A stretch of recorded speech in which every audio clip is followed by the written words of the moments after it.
Good evening and welcome to Triad News. I'm Courtney Wallen. And I'm Summer Stevens. Coming up on Triad News, a special day worldwide. And a special dentist with some very special patients. We'll have a live report coming up. But first, let's check in with our weather person, Bethany Reeves, to see if winter really is gone. Bethany? Now? Good evening. We are here live outside the studio. It is such a nice day out. I did not even want to sit in there. I wanted to be outside with everyone else. You can see the flowers are blooming. There's classes going on outside. But is it going to stay this way? I'll have your answer for you later. Back to you guys. Thanks, Bethany. Last month, we learned about a 17-year-old high school boy who fell 40 feet from the popular Hanging Rock State Park. On Friday, the teenager, Jason Messer, lost his life, according to his family. After his fall, he sustained multiple injuries, including a broken arm, wrist, sternum, and cracked ribs. There is no news on the funeral arrangements. The body of a missing 17-year-old girl who was last seen at a crash has been found in the woods, according to Wake County Sheriff's Office. Lauren Maria Jenkins was involved in a crash late Friday night and was last seen leaving the crash on foot. Lauren had not been seen or heard from by her family since the wreck. North Carolina State Highway Patrol Sergeant Condroy said drugs and alcohol were not known to be a factor, but the crash occurred due to a yield violation. Police are investigating after 5 people were stabbed at a Charlotte hookah bar around 2 a.m. Sunday. Officials said that a fight began inside Club Red at 28th and then spread to the parking lot. 2 victims are in the hospital with life-threatening injuries. Several shots were fired, but no one was hit by the gunfire, luckily. A day all to itself to recognize the contributors of women in society. The High Point YWCA held their 3rd annual International Women's Day, a worldwide celebration acknowledging the contributions of women to society and the importance of gender equality. Joining us live in the studio is Triad News reporter Shannon Germain with a look at who was there. Shannon?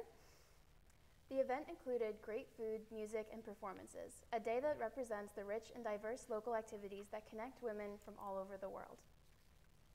Poured into the High Point YWCA on Wednesday, March 15th to celebrate women, refugees, and a movement that's near and dear to their hearts. I think the women are a very important part of the world and they are being left behind a lot, so we wanted to support, any movements for women. The attendees were an important part of the celebration as they interacted with the performers, cheering and clapping them on when they saw something they enjoyed. This is the 3rd International Women's Day celebration supporting women and refugees throughout the High Point area. Performers and attendees came from all around the Piedmont Triad to show off their skills and talents. Sharing their culture and passions were the Cambodian Community Center dancers, Paritza Torres with her Peruvian dance, and the Twisted Helix Dance Collective showcasing their interactive belly dancing. I have friends that will be performing here, so we wanted to come to support them. Rukia has been creating henna art on hundreds of hands for 10 years now. She thinks that women are an important part of this world, and her art is a way to show her contributions to her community. The room was vibrant. It was loud. People were charged with energy for equality. High Point has become an international city that is home to refugees from Syria and other countries. I know that they're doing a lot of stuff here today, like doing a lot of presentations about all the different countries and how the refugee situation is in High Point. So that was kind of my motivation for coming.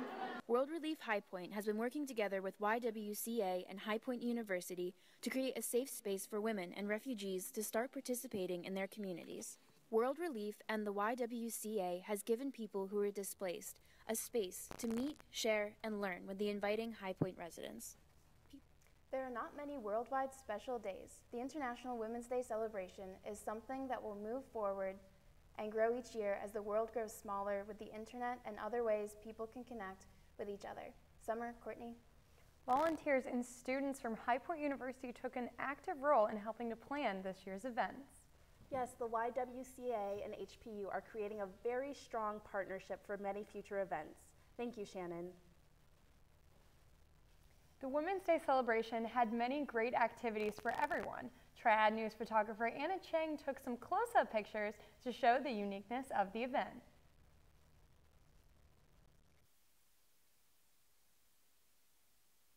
Kids were allowed to show whatever design they wanted. They also included a table for people crafting bracelets with many colors to choose from. The food was so amazing. They had different entrees from different cultures and was a great opportunity to try a lot of new things. It was all delicious. The most popular part of the evening were all the wonderful performances. There was a young gentleman who played the trumpet beautifully, a talented young Latino who could dance for hours, followed by two young Cambodian dancers who blew away the audience with their moves. The final performance of the evening ended with a woman from the Twisted Dance Collective to show us their belly dancing moves. It was an amazing celebration that brought many people in the community together. Thank you, Anna. What a wonderful and different view of the event. Ever wonder what it takes to sustain one horse? Now, how about 40? It definitely takes a lot more than treats and brushes. It may even take a visit from someone who most of us try to avoid. Triad News reporter Sydney Chervant joins us live from the High Point University Equestrian Center with the story of the care that horses need. Sydney? Hi, this is Sydney Chervant reporting for Triad News. And as you see, I have a horse here who might not want to be on camera right now, but right now I have Henny. He is a 19-year-old Mecklenburg horse. And just a few minutes ago, he was all over this grass. This is what he wants to do right now. So we have to remember, horses love to eat. And horses have teeth. And those teeth need to be taken care of so that they can eat. I went to Maryland to a horse farm to get that story. Herds of horses sun themselves on a day at the farm, but these aren't ordinary horses. Some are blind, and most have been abused or have had very little care in their lives. But here at Maryland Horse Rescue, they found a loving but temporary home with over 40 other horses waiting for adoption. But it takes a lot more than just TLC to keep these horses healthy. It is a balmy 25 degrees here at Maryland Horse Rescue, but that does not mean it is not a great day for some equine dentistry. Yes, equine dentistry, not something most people think is an actual job, but making sure the horses have healthy teeth is extremely vital to their survival. So one of the most important things in equine dentistry is to make it so that they can process their food properly, okay? And they can chew in a circle, which is how they do it, and that they won't get long food like hay and grain clogged in big balls and choke on it. While some horses, like people, were nervous about the dentist, others just went with the flow. Of course, the sedative they were given helped tremendously. Most horses got a nice teeth cleaning, but some had to have their teeth pulled. Now they all have beautiful smiles in hopes of making an adopter fall in love with them, and they are certainly ready for a loving life with a new family. For Triad News 360, this is Sydney Chervant. So many people might not know that horse dentistry is so important to a horse's survival. As you see Henny here, he is chomping down on some grass, and that would not be possible if he didn't have a dentist taking care of his teeth. Now multiply that by 40 and think about what that can be. Back to you in the studio. How cute are those guys? Thank you, Sydney. If you would like to donate, sponsor, or even adopt a horse from Maryland Horse Rescue, please visit their website at mdhorserescue.net. When we come back, a story about a very special 6-year-old and what saved his life. And St. Patrick's Day, the green was just about anywhere. We'll be right back. Oh gosh, I forgot it. Her nurse, You need a claim number? her personal assistant, Let me just grab a... her housekeeper, her cook, her accountant. When I started taking care of Mom, I didn't realize the challenge of playing so many roles. But above all, I'm still her daughter. Visit aarp.org/caregiving to connect with experts and other caregivers. Together we can better care for ourselves and the ones we love.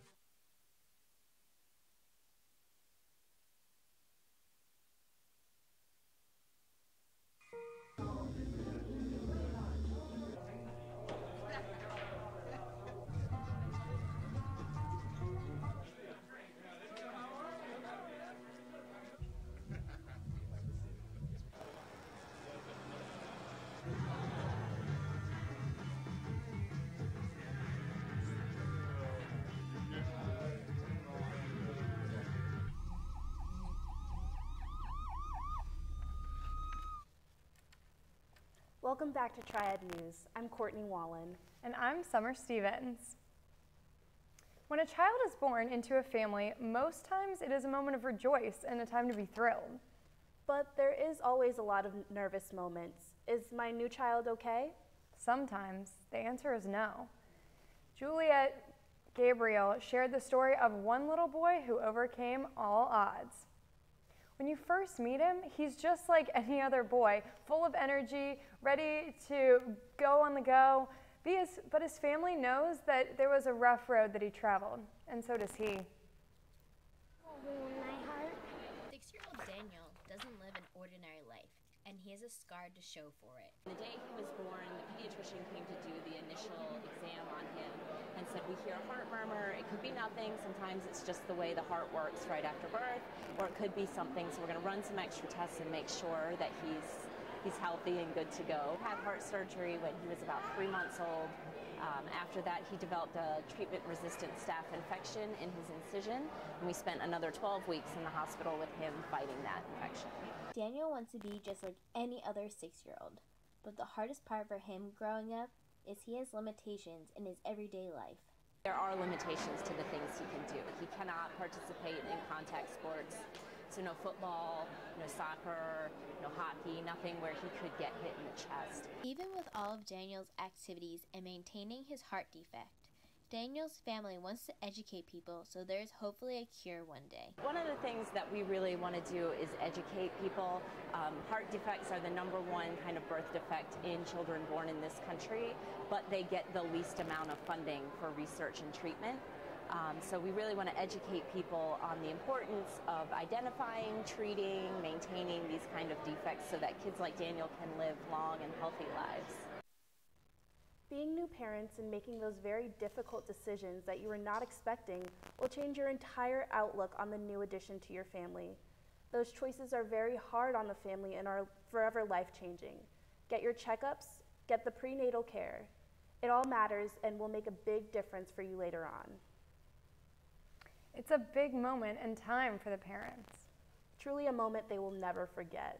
Thank you, Juliet. The father of rock and roll, Chuck Berry, died Saturday at age 90. The music pioneer was found dead at a residence outside of St. Louis, Missouri. Police received a medical emergency call Saturday afternoon about an unresponsive man. Officers on the scene were unable to revive the 90-year-old rock legend, who was shortly pronounced dead. Chuck Berry was well recognized for writing and recording his rock hits, Johnny B. Good and Sweet Little 16. The man knew how to play and change the face of rock and roll. He also changed how people partied forever as well.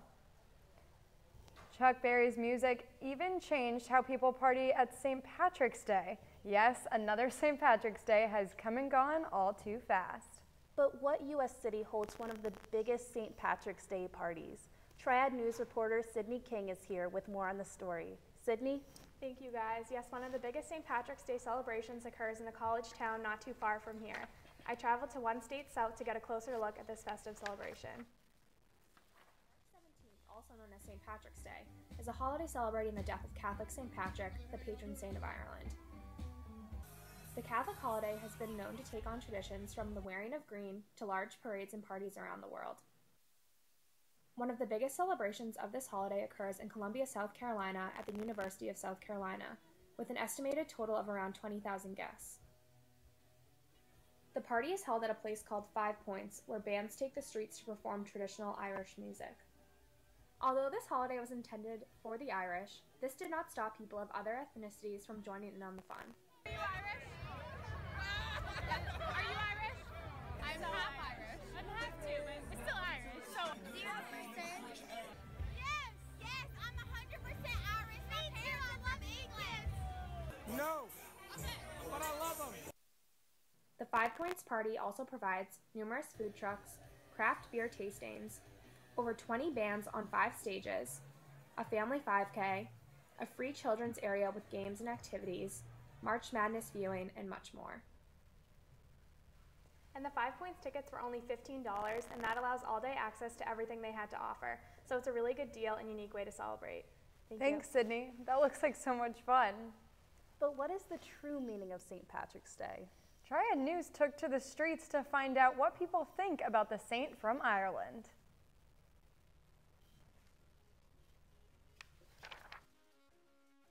The luck of the Irish? St. Patrick's Day celebrates a celebration of like getting everyone together, friends, family, and just hanging out, having a good time. St. Patrick celebrates Irish people and their culture. It celebrates St. Patrick and his teachings of Christianity to the Irish people.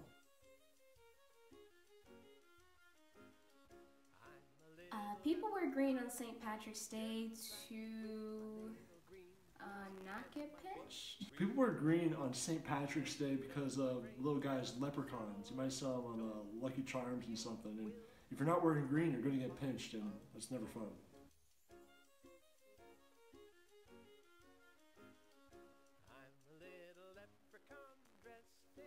The President of Ireland gives every year to the President of the United States a pot of gold.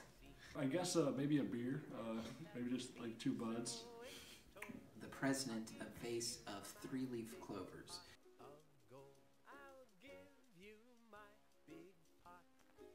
Green, orange, and white.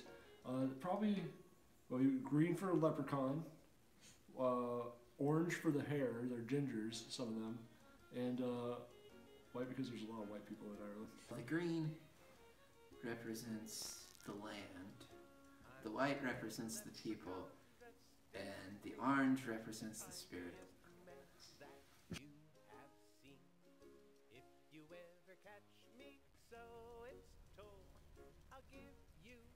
I'm not sure if anyone truly knows how the party started in the first place. Ironically, Ireland really doesn't even celebrate St. Patrick's Day with a big drink fest party. They celebrate All Saints' Day in a much calmer manner. Well, I don't think there's much anyone will do to slow down the parties here in these United States. When we come back, locals take out their brushes with the pros. And a reptile greets a woman in a very unexpected place. Welcome back, and thank you for joining me on this beautiful second day of spring. I think we can all agree it's been a beautiful day out, 80 degrees, nice and sunny, no clouds. But it's starting to get a little bit colder. The class that was out here just went inside, I'm sorry. It is starting to cool down a little bit. Does this mean it's going to rain later? I have all that for you and more after the break.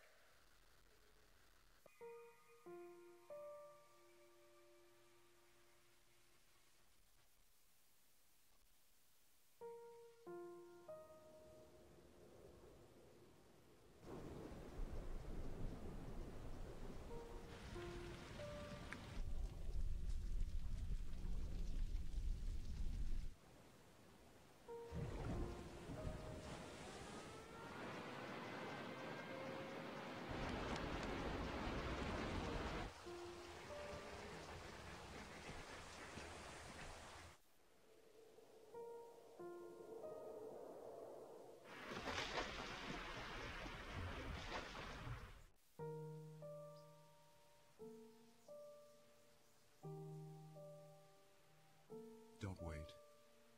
Communicate. Make your emergency plan today.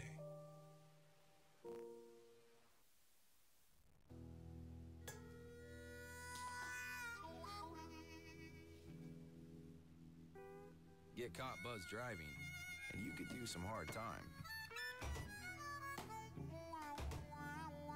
Craig, knock it off.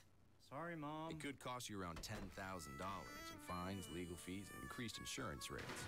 And that could set you back a few years. Buzzed, busted, and broke. Because buzz driving is drunk driving. Welcome back to Triad News. I'm Courtney Wallen. And I'm Summer Stevens. We're going to head straight over to our weather person, Bethany Reeves. Bethany, spring is here, and I am so ready to be warm. Welcome back. It is safe to say that these past 2 days of spring have been very nice, very hot, clear skies, sunny. But take a look at this national pressure map, and I'll let you know what's going to happen later on this week. So you can see there's high and low pressure systems all across the country right now.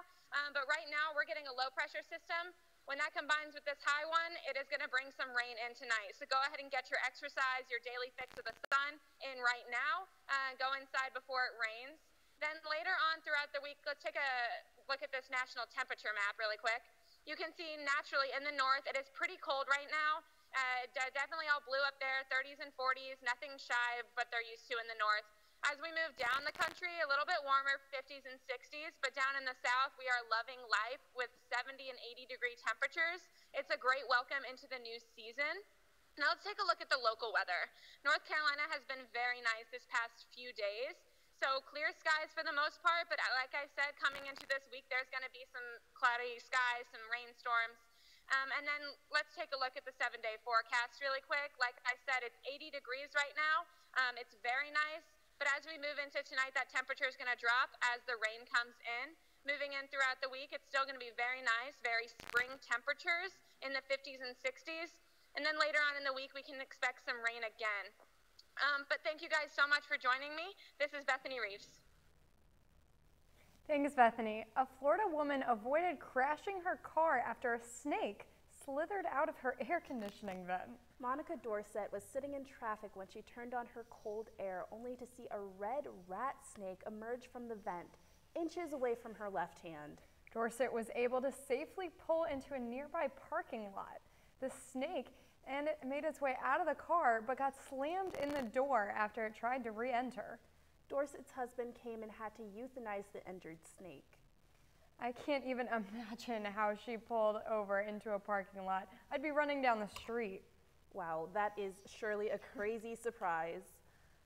Last week, members of High Point University's art club took a trip without the snake to Greensboro. They connected with local artists and worked on their own pieces.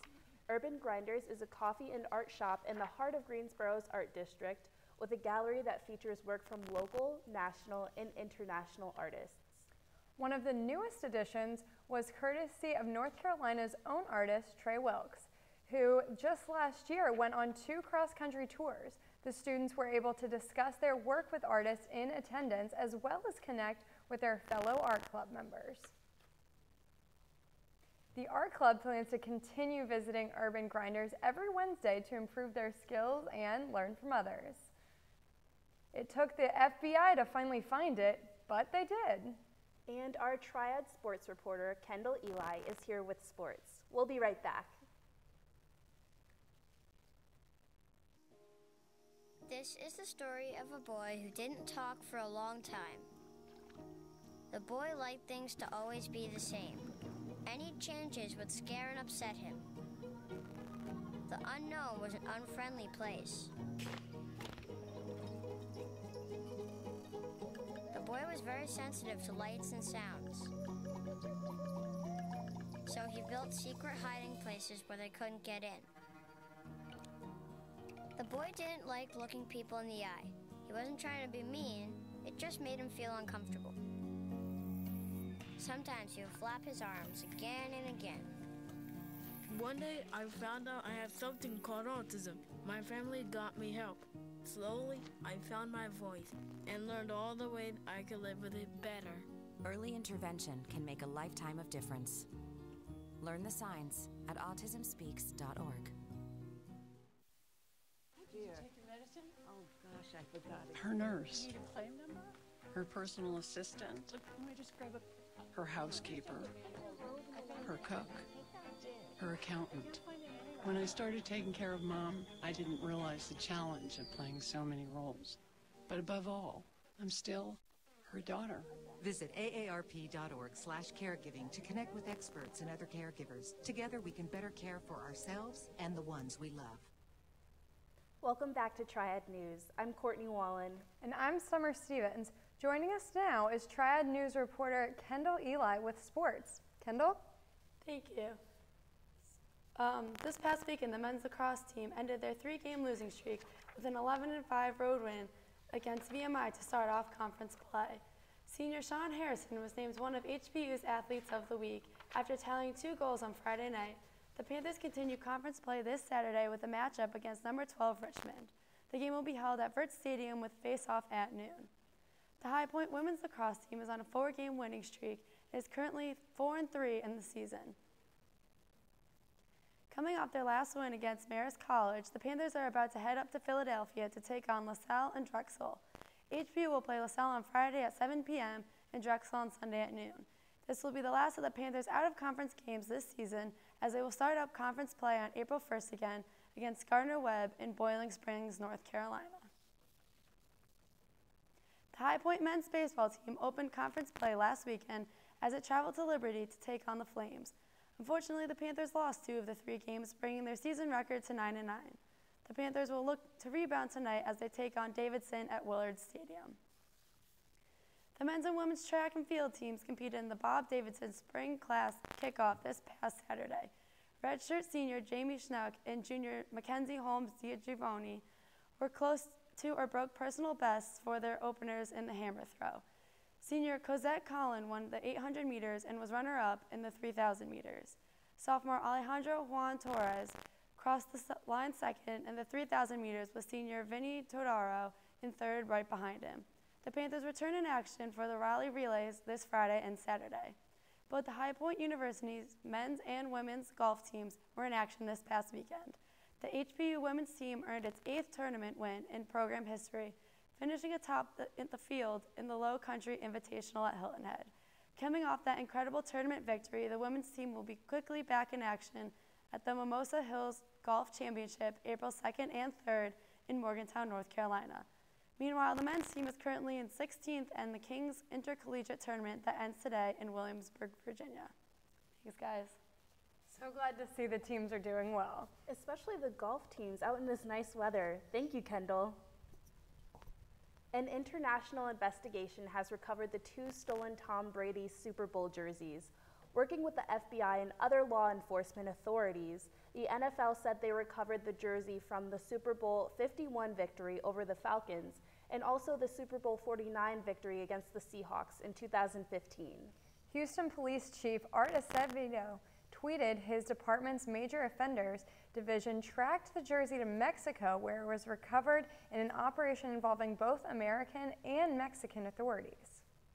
Isn't it a great day for a run? Well, maybe not so much. We'll have that story after the break. Don't go away.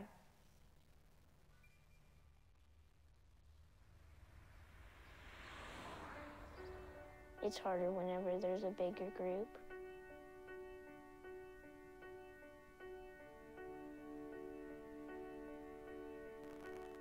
Pretty much a good day for me would be people leaving their hands off of me. I'm always called names. Everywhere that I go, there's always someone calling me names, calling me gay. I've been choked, thrown up against a wall, punched. Nobody's ever tried to help me.